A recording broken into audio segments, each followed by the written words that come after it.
Right, Mary and Eric, just moments ago, grandparents outside here playing with their grandchildren that live right here on the lake. Take a look, that encampment just right here.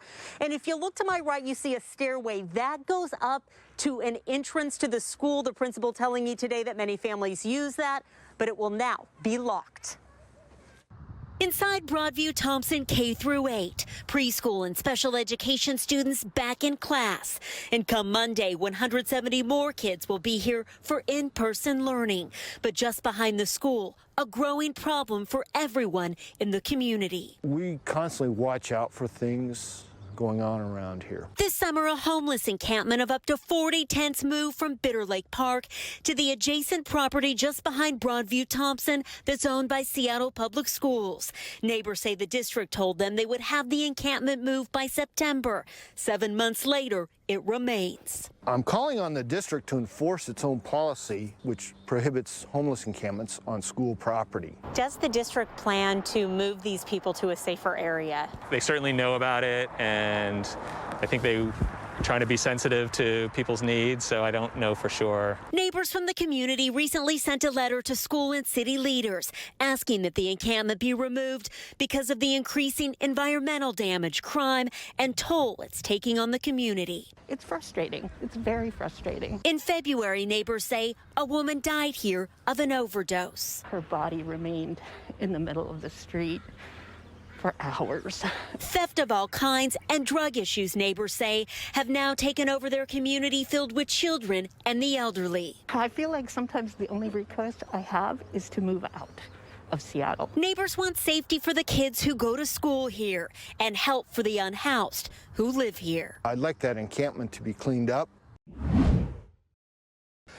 Yeah, definitely not what people here in Pierce County wanted to hear, especially since we've only been in phase 3 for a couple of weeks now, but the increase in COVID cases could force it. The governor and state health secretary allowed all counties to move to phase 3 no matter what their case rate was. But Tacoma Pierce County health leaders say now that the county has surpassed the 200 cases per 100,000 population threshold, it appears inevitable to have to go backwards. But you think Pierce County residents need to brace themselves for the potential of moving back to phase 2 on April 12th? I do. We are messaging to our community partners, to local elected officials, that we believe Pierce County will go back to phase 2 after April 12th.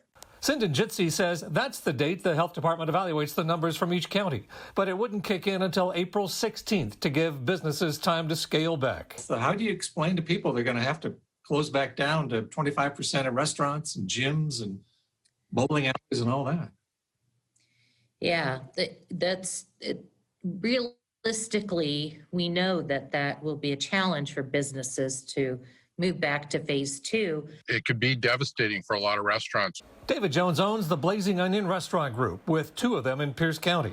If this happens, he'll have to scale from 50% capacity back down to 25%. This back and forth thing really makes you worry. And then on top of that, we haven't had one case in Pierce County from either of our 2 restaurants come up from our employees or anybody during this time period.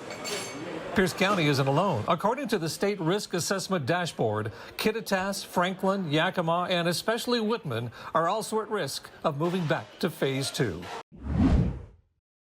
Said they did go out and investigate, and they say that they never found the suspect. But we learn there's another angle to this story that might help others who find themselves in these situations. Yeah.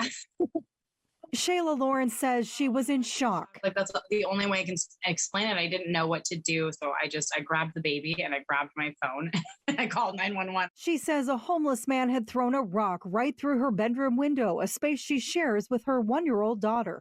Clackamas County deputies say they did go to the apartment to investigate, but couldn't find the suspect. They say what's difficult is that it appears the man was suffering from mental illness or drug addiction. Thank you for calling 211 Info. They say a better option is to call 211, a call that connects with the behavioral health unit, something Shayla learned only after she posted her story online. Nobody ever told me to call 211 until I posted in the Oregon City Chit Chat, and everybody was like, hey, we have a behavioral health specialist. Like, you can call these people and they will come out and try to help him. She says she hopes others can learn from what happened to her. I wish that I would have done more research and I would have known that before, because maybe even in this case, like as frustrated as I was, like maybe that would have been the better route. Hi, everyone. I'm Preston Phillips from KOMO News. Thanks for checking out the KOMO YouTube channel. You can see more of our videos right here by clicking on the video links for more news from the Seattle area and Western Washington. Oh, and don't forget to click the subscribe button below so you don't miss our YouTube updates.